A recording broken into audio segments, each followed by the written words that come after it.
नमस्कार. आपल्या सगळ्यांचं स्वागत आहे. आयकॉन स्टील प्रस्तुत बिल्ड आयकॉन या उपक्रमामध्ये. आज आम्ही आलोत नाशिकमध्ये आणि माझ्यासोबत आहेत यंग इंजिनिअर तुषार जाधवजी. त्यांच्याबद्दल सांगायचं म्हणजे मागच्या 10 वर्षांपासून ते या क्षेत्रामध्ये अतिशय उत्तमरित्या काम करतात. पिंपळगाव बसवून तिथं रेसिडेन्शियल सेक्टरमध्ये त्यांचे जास्त काम चालू आहे आणि मला नेहमी असं वाटतं, की अन्न, वस्त्र, निवारा आपण जसं नेहमी म्हणतो, की मूलभूत गरज आहे आणि अशा प्रकारचे इंजिनिअर या अशा गावांमध्ये जाऊन तिथल्या लोकांचं घराचं स्वप्न जे प्रत्येक मध्यमवर्गीयाचं असतं, सामान्यांचं असतं, ते पूर्ण करण्यासाठी ते काम करतायत. त्यामुळे त्यांचा आत्तापर्यंतचा प्रवास कसा होता, त्यांची भविष्यातली वाटचाल कशी असणार आहे आणि त्यांचा या क्षेत्राकडे बघण्याचा दृष्टिकोन काय आहे, या सगळ्या संदर्भात आपण त्यांच्याशी गप्पा मारणार आहोत बिल्ड आयकॉन या प्लॅटफॉर्मवर. नमस्कार सर. नमस्कार. तर आपण गप्पांना थोडी सुरुवात अशी करूया. ते म्हणजे तुमची आधी शैक्षणिक पार्श्वभूमी कशी होती? म्हणजे तुमची शाळा कुठली होती? मग कॉलेज कुठलं होतं? सिव्हिल इंजिनिअरिंग या फील्डमध्ये येण्यामागची प्रेरणा कोणाची होती? ओके. म्हणजे इन्स्पिरेशन कोणाचं होतं, ज्यामुळे तुम्हाला असं वाटलं यांना बघून की अरे मला पण अच्छा. यांच्यासारखं सिव्हिल इंजिनियर बनायचंय. त्यामुळे या क्षेत्राकडे कसं वळलात ते आधी ओके. ऐकायचंय. तर माझा शिक्षण हे मला पहिल्यांदा सुरुवातीला माझ्या झेडपी स्कूलमधून झालेलं आहे. कारण की सर्वात मला घरची परिस्थिती नाजूक होती हं. आणि असं काय तेव्हा इंग्लिश मिडियमला जाणं वगैरे मला काय पॉसिबल नव्हतं. हं. घरची परिस्थिती नाजूक होती त्यामुळे मी झेडपीचं माझं पहिलीचं शिक्षण झेडपीमधून केलं. नंतर 5वी ते 10वी पण उच्च माध्यमिकच्या शाळेतून केलं. नंतर मग जेव्हा 10वी पास झालो मग त्यावेळेस नक्की काय करायचं, कोणती काय सायन्स घ्यायचं, आर्ट्स घ्यायचं, कॉमर्स घ्यायचं हे कन्फ्युजन होतं कारण की गायडन्सला कोणीच नव्हतं. पण एक काहीतरी लाईफमध्ये करायचं म्हणून आपण एक सायन्स फील्ड घ्यायची ठरवली. सायन्स घेतलं, 11वी-12वी सायन्स झालो. नंतर काय 11वी-12वी नंतर काय करायचं हा विषय जेव्हा आला मग बरेच माझे जिजून त्यांच्यासोबत आम्ही डिस्कशन केलं. मग ठरलं इंजिनिअरिंग करायची. इंजिनिअरिंग करायची पण इंजिनिअरिंगमध्ये नक्की काय करायचं कारण की मी मूळचं छोट्या गावात असल्यामुळं आमच्या गावातून असं इंजिनियर्स नव्हते झालेले. तर मग इंजिनिअरिंग करायचं ठरलेलं. मग कोणती फील्ड करायची तर मग फील्ड करायची कोणती मग त्यावेळेस आम्ही कसे घरांचे कामं वगैरे बघायचो. नंतर गाड्या बघायचो. पण मग माझ्या डोक्यात पहिल्यांदा मेकॅनिकल इंजिनिअरिंगचा फील्ड होता. डोक्यात विचार होता. पण नंतर काय आलं काहीतरी वेगळं करायचं म्हणून सिव्हिल इंजिनिअरिंगचं मी चूज केली. मग त्यावेळेस मग सिव्हिल इंजिनिअरिंग चूज करून म्हणजे त्यावेळेस स्कोप म्हणतो ना आपण एक इंजिनिअरिंगला कुठं स्कोप असतो हा विचार करून आपण एक फील्ड सिलेक्ट करतो. तर इंजिनिअरिंगला त्यावेळेस सिव्हिल इंजिनिअरिंगला चांगला स्कोप असल्यामुळे मग मी सिव्हिल इंजिनिअरिंग ब्रँच स्टार्ट घेतली. मग तिथून मग सिव्हिल इंजिनिअर आलो.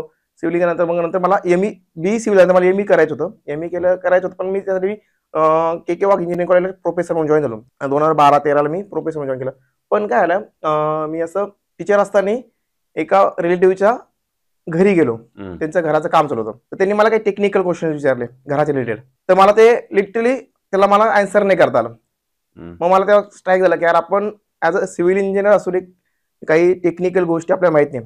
त्या मिनिटाला मी माझं टीचिंग प्रोफेशन स्किप केलं त्याच मिनिटाला आणि मी ठरवलं की आपल्या स्वतःला कन्स्ट्रक्शन पूर्ण प्रॅक्टिकली समजून घ्यायचं. मग मी स्वतः माझा एक्सपिरियन्स मग एका कन्स्ट्रक्शन फील्ड कंपनी जॉईन केला. मी म्हणजे सर्वात त्यावेळेचा चेंज असा की मी जेव्हा प्रोफेशन टीचिंग मध्ये होतो तेव्हा मला सॅलरी जास्त होती. तर माझी सॅलरी मी पूर्णपणे म्हणजे निम्म्याला कमी म्हणजे मला ज्यावेळेस मी 2012ला मला ऍज अ प्रोफेसर म्हणून 2012 साली 22,000 सॅलरी होती. ती 22,000 सॅलरी सोडून मी 10,000च्या जॉबवर स्टार्ट केला माझा कन्स्ट्रक्शन फील्ड मध्ये. मग त्यावेळेस कन्स्ट्रक्शन फील्ड मध्ये उतरलो. मग त्यावेळेस मला स्वतःचा बिझनेस स्टार्ट करायचा मला आयडिया सुरू झाला की आपण पण स्वतःचा काहीतरी ठीक आहे आपण एक ज्युनियर इंजिनियर म्हणून काम करतोय पण आपल्याला फक्त एक लिमिट पर्यंत आपल्या करायचं आहे. आपला बॉस सांगेल त्याबद्दल आपण करणार आहे. पण याच्यामध्ये काहीतरी वेगळं करायला आपण स्वतःचा बिझनेस का नाही करावा असं. मग मी पहिल्यांदा जेव्हा जॉब स्टार्ट केला मी मुंबईला होतो. मग मी ठरवलं की आपल्याला आपल्या गावात जाऊन काहीतरी करूया आपण. मग मी मुंबईवरून मग नाशिकला जॉब बघितला माझ्या घराजवळ. मग ते करा मी जसे आजूबाजूचे जेव्हा माझ्या ओळखीचे होते लोकांना त्यांचे कामात होते घराचे मी त्यांना काही टेक्निकल गोष्टी सांगायला लागलो. मग ते ऐकायला लागले. मग आता आमच्या ओळखीचे होते. मग त्यांनी बघितलं हा सिव्हिल इंजिनियर त्यांचा मुलगा आमच्यासोबत माझ्यासोबत जिमला यायचा. मग तुम्हाला काहीतरी गोष्टी विचार टेक्निकल गोष्टी ऍज अ सिव्हिल इंजिनियर म्हणून तुम्हाला काही गोष्टी विचार टेक्निकल गोष्टी विचारतात. मग मी त्याला जेव्हा टेक्निकल गोष्टी सांगितलं मग त्याने घरी सांगितलं की तुषार असा असा सर्व गोष्टी.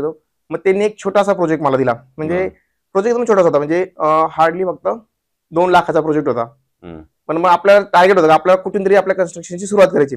मग प्रोजेक्ट 2 लाखाचा किंवा 2 कोटीचा हा मॅटर होता. मग मी पहिला प्रोजेक्ट माझा पिंपळगावला 2 लाखात सुरुवात केला. त्यांना माझ्या त्या 2 लाखाच्या कामाची क्वालिटी एवढी आवडली म्हणजे मी माझं त्यावेळेस विकेट टार्गेट होतं आपण क्वालिटी वर करायचं. मी जेव्हा 2 लाखाचं काम केलं त्यांना ते काम खूप आवडलं. मग त्यांनी मला परत विचारलं की आपण जर म्हणजे फक्त एक पार्किंगचा ओटा करायचा त्यांना पार्किंग स्पेस. मग त्यांनी विचारलं जर आपण याच्यावर स्लॅब टाकला तर किती कॉस्टिंग वाढेल. मग मी त्यांना ती कॉस्टिंग सांगितली. मग त्यांनी आजूबाजूच्या लोकांना पण विचारली. पण जर कॉस्ट इफेक्टिव्ह आणि चांगल्या क्वालिटीचं वर कसं करायचं त्यांनी माझ्याकडे बघितलं.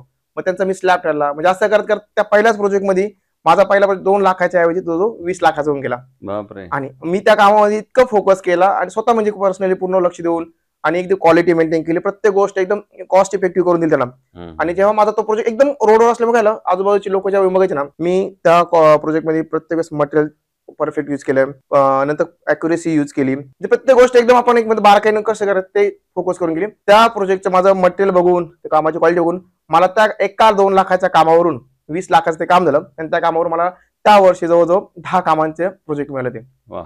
जस्ट बिकॉज ऑफ फक्त क्वालिटी आणि प्रॉपर वर्क मटेरियल आणि प्रॉपर सुपरविजनच्या बेसिसवर. बरोबर. असा खरं तर प्रवास तुमचा सुरू झाला असा.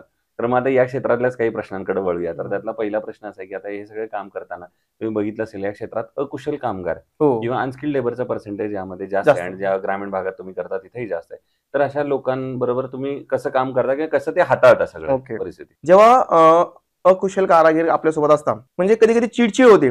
आपण सांगतो आपलं काय असतं, अॅक्युरेसी वर्करचा क्वालिटी वर्कवर फोकस करतो.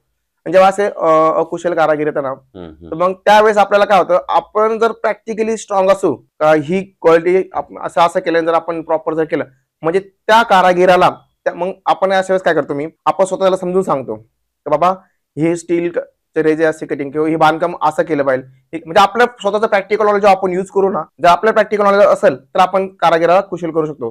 म्हणजे ते अनस्किल कारागिरी असला पण आपण जर आपण स्वतः स्किलफुल असेल ना, तर स्किल कारागिराकडून आपण स्किलफुल काम करून घेऊ शकतो. याचे चॅलेंजेस खूप आले. म्हणजे एक होता म्हणजे ग्रामीण भागातला एक बांधकाम कारागीर होता. तो काय करायचा, दरवेळेस वीट जी आहे ना, वीट उलटी लावायचा. का त्याला ती सवय झाली होती का अशी वीट, म्हणजे त्याला मग कंटिन्यू त्याचं उभं राहून ते प्रॉपर वर्क करून घेणं, त्याच्यामुळे लाईन लेवलमध्ये काम करून म्हणजे अनस्किल कारागीर पण आपण स्किल करू शकतो हे मला तिथं लक्षात आलं. वा.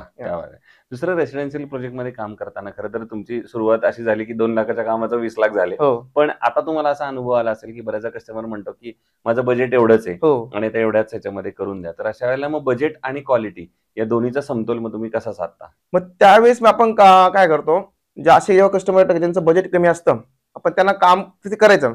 मग त्यावेळेस त्यांना आपण एक समजून सांगायचं की एरिया जर कमी केला, फक्त त्यांना एक गोष्ट क्लिअर करून द्यायची, एरिया कमी केला किंवा त्या रूम आहे तेच रूम वापरायचे, फक्त त्यांना त्या रूमचं युटिलायझेशन कसं प्रॉपर करायचं, जागेचा पुरेपूर यूज कसा करून घ्यायचा त्यांच्याकडून. म्हणजे सर्वात महत्वाचं आहे काय असतं, मटेरियल मध्ये पण बऱ्याच गोष्टी असतात. एक त्यांना हे समजून सांगायचं काय बरंच काय असतं, जेव्हा लोक काम करताना तेव्हा खूप हाय क्वालिटीच्या गोष्टी बघतात. त्याची कॉस्ट ऍक्च्युली आपण त्यांनी समजू शकतो जे लो क्वालिटीचं वर्क मटेरियल पण तेच वर्क करणार आहे आणि हाय क्वालिटीचं मटेरियल पण तेच वर्क करणार आहे. फक्त एवढंच की त्याचा लाईफ स्पॅन थोडा कमी असतो, तर तुमची जी गोष्ट ऍडजस्टमेंट असेल तर तुम्ही ते करू शकता. म्हणजे लोकांना एक गोष्ट समजून सांगायची, खूप हेवी स्ट्रक्चर करणं म्हणजे खूप चांगलं नाही. राईट मटेरियल राईट पोझिशनला यूज केलं तर ते काम प्रॉपर होतं आणि विथ प्रॉपर बजेटमध्ये काम होतं. हे लोकांना आम्ही समजून सांगायचं. बरं. आता एक वेगळा प्रश्न आहे तो म्हणजे असा आहे की तुम्ही इथले मूळचे नाशिक जिल्ह्यातले आहात असं म्हणू आपण, आणि नाशिक जिल्ह्याचा पण तुम्ही एक प्रवास लहानपणापासून बघितलेला आहे. त्या अनुषंगाने हा प्रश्न आहे की नाशिक जिल्ह्याच्या विकासाचं विजन एक यंग इंजिनियर म्हणून तुम्हाला विचारलं तर तुमच्या डोळ्यासमोर आता कुठली क्षेत्र येतात ज्या क्षेत्रांवर प्रशासनानं काम करायला पाहिजे जर नाशिकचा सर्वांगीण विकास आपल्याला आता हवा असेल तर? पहिला मुद्दा असेल तर रोड, नंतर IT सेक्टर नाशिकमध्ये खूप गरजेचे आहे. कारण की कुठल्या पण सिटीमध्ये सर्वात डेव्हलपिंग जर सेक्टर असेल तर IT सेक्टर आहे. IT सेक्टर आणि इन्फ्रास्ट्रक्चर जेवढं आपण इन्फ्रास्ट्रक्चर वाढवू, जेवढं आपण रोडचे क्वालिटी मेंटेन करू, क्वालिटी आणि सर्वात महत्त्वाचं म्हणजे कसं आहे, जेवढं यंग लोकांना आपण इन्फ्रास्ट्रक्चर डेव्हलप करायला चान्स देऊ तेवढा लोक त्याचा विकास होण्यासाठी मदत होईल असं मला वाटतंय. बरोबर. पण प्रशासनानं मग काय पावलं उचलली पाहिजेत? हे आता जे तुम्ही 2-3 महत्वाचे सेक्टर सांगितले त्यावर जर काम करायचं असेल तर प्रशासनानं आता काय पावलं उचलली पाहिजे? सर्वात महत्वाचा मुद्दा म्हणजे नाशिकमध्ये IT सेक्टर लवकरात लवकर आणलं पाहिजे. बरोबर. पण त्यासाठी काय पावलं उचलली पाहिजेत आता असं तुम्हाला वाटतं की त्यांच्यासाठी जागा अवेलेबल करून देणं, अशा संदर्भातल्या काही? जागा अवेलेबल करून द्यायला जर बघितलं तर जागा अवेलेबल जर लवकर प्रशासन अवेलेबल केली म्हणजे जास्तीत जास्त इन्फ्रास्ट्रक्चर डेव्हलपमेंटला कसं पुण्याला कसं कमी जागेमध्ये कसं जास्त डेव्हलप करतील एक प्रशासन जास्त मुद्दा करून, आणि जागा अवेलेबल प्रशासनाने ज्या जागा जसं फॉरेस्टच्या खूप साऱ्या जागा आहेत त्याच्या अनयूज आहे सध्या, तर त्याचा काही युज होत नाही, त्या फक्त आहे त्या पद्धतीने पडू नये. त्या जागांचं युटिलायझेशन आपण इन्फ्रास्ट्रक्चर डेव्हलपमेंटसाठी किंवा IT सेक्टर केलं तर जास्तीत जास्त युज होऊन जाईल असं मला वाटतंय. बरोबर. दुसरं कन्स्ट्रक्शन मध्ये स्टील आणि सिमेंट हे 2 महत्वाचे घटक असतात. तर मग स्टील निवडताना तुम्ही काय पॅरामीटर्स बघता आणि मग ठरवता की हे स्टील चांगलं आहे वापरलं पाहिजे? सर्वात महत्वाचं आहे ड्युरेबिलिटी, आणि स्ट्रेंथ ह्या 2 मॅटर गोष्टी आपल्याला सिलेक्ट कराव्या महत्वाच्या. लागतात. आयकॉन स्टील यापूर्वी कधी कुठल्या प्रोजेक्टमध्ये वापरलं होतं? हो, मी माझ्या बऱ्याच रेसिडेन्शियल प्रोजेक्टला आयकॉन स्टील यूज करतो आणि ओके. त्याचे रिझल्ट मला चांगले मिळाले. आय-एस कोडनुसार जे पॅरामीटर्स दिले असतात स्ट्रेंथचे वगैरे ते मला प्रॉपर यूज केल्यावर मिळाले म्हणून मी ते यूज करतो. यूज करताय, बरोबर आहे. आणखीन एक प्रश्न म्हणजे आता एवढे आजपर्यंत 100 पेक्षा जास्त तुम्ही प्रोजेक्ट केलेले. हं. तर त्यातला एकच प्रोजेक्ट निवडायची वेळ आली, की जो तुमचा सगळ्यात आवडीचा प्रोजेक्ट आहे. हं. तर तो कुठला असेल आणि काय त्याचं वैशिष्ट्य आहे? प्रोजेक्ट जर निवडायचा ठरला तर मी मुखेड गावामध्ये एक स्वतः सिव्हिल इंजिनियर असलेले गोल्ड मेडलिस्ट असे सर होते. त्यांचा मी प्रोजेक्ट केला मुखेड गावामध्ये. ते प्रोजेक्ट करताना असं होतं की ते स्वतः टेक्निकली स्ट्रॉंग होते आणि आर्किटेक्ट जे होते ते पण टेक्निकली स्ट्रॉंग असल्यामुळे त्यांच्यासोबत ज्या टेक्निकल गोष्टी आणि प्रत्येक बारीक बारीक गोष्ट दिलेला project within the time complete करणं. आपण जी कमिटमेंट करून ती कमिटमेंट कशी फॉलो करायची, म्हणजे जो टाइम पिरियड देणार त्या टाइम पिरियड विदिन त्या टाइम पिरियड कसं काम करायचं आणि विथ क्वालिटी विथ अॅक्युरेसी कसं काम करायचं मला तिथे खूप आवड, म्हणजे खूप काम करताना मजा. कारण का तर जेव्हा पूर्ण टीम ही टेक्निकल लोकांसोबत काम करतो तेव्हा ती मजा आली काम अच्छा, करताना. ओके. आणि आता अगदी शेवटचा प्रश्न ते म्हणजे या फील्डमध्ये तुमच्यासारखे जसे यंग इंजिनियर्स येत आहेत आता ज्यांचं पहिलंच पाऊल या क्षेत्रामध्ये हं. असणार आहे. तर त्यांना तुम्ही काय सल्ला द्याल या क्षेत्रामध्ये येण्यापूर्वी? फक्त एक कॉम्पिटिशन म्हणून काहीतरी रेट तोडणं किंवा हे करणं, तर क्वालिटी मेंटेन करणं हा माझा त्यांचा मेन मोठा असेल, की एवढी क्वालिटी मेंटेन करा. कारण की काय असतं, जो पण व्यक्ती आपल्याकडून घर बांधणार आहे किंवा कन्स्ट्रक्शन करणार आहे, त्याच्या म्हणजे तो त्याचं एक स्वप्न ठेवून काम करतो. एक काही पर्सेंटेज मी सोडले की जे लोक फक्त हाऊस म्हणून काम करतात. मी तर म्हणतो 99% लोक ही स्वतःची गरज म्हणून ते काम करत असतात. बरोबर. त्यामुळे त्यांना त्या घराचा आनंद प्रॉपर घेता पाहिजे. त्यांचं जे स्वप्न आहे ते त्यांना ते पूर्ण करण्यासाठी म्हणजे एक स्वप्नाचं घरच करतात ते. त्यांची ती मेहनतीची कमाईची चीज झालं पाहिजे या दृष्टीने आपण काम केलं पाहिजे असं मला वाटतं. वाह! सो ते इंजिनियर तुषार जाधवजी आणि त्यांनी सांगितलं त्याप्रमाणे, की रेटच्या किंवा या स्पर्धेच्या युगामध्ये तुम्ही रेट कमी करण्याच्या नादात त्या कस्टमरच्या घराला आणि त्याच्या विश्वासाला दोन्हीला तडा जाणार नाही याची काळजी तुम्ही Yes, खरं तर yes. एका पद्धतीने घेतली पाहिजे. कारण एक घर जेव्हा बनतं तेव्हा त्यांनी सांगितलं त्याप्रमाणे ते स्वप्न असतं आणि ते 2-3 पिढ्यांपर्यंत पुढं टिकतं. Yes, नक्कीच. त्यामुळे आणि अर्थातच तुमचं नाव त्याच्यातून निघतं. त्यांचा स्वतःचा अनुभव आहे, की त्याच्यातून त्यांना पुढचे प्रोजेक्ट्स मिळत गेले. त्यामुळे या क्षेत्रामध्ये या क्षेत्रामध्ये अमर्याद संधी आहेत. पुन्हा एकदा आपले मनापासून आभार की तुम्ही आलात आणि भविष्यात सुद्धा असेच उत्तमोत्तम आयकॉनिक प्रोजेक्ट तुमच्या हातून घडावेत नक्कीच. याच आयकॉन स्टीलतर्फे मनःपूर्वक शुभेच्छा.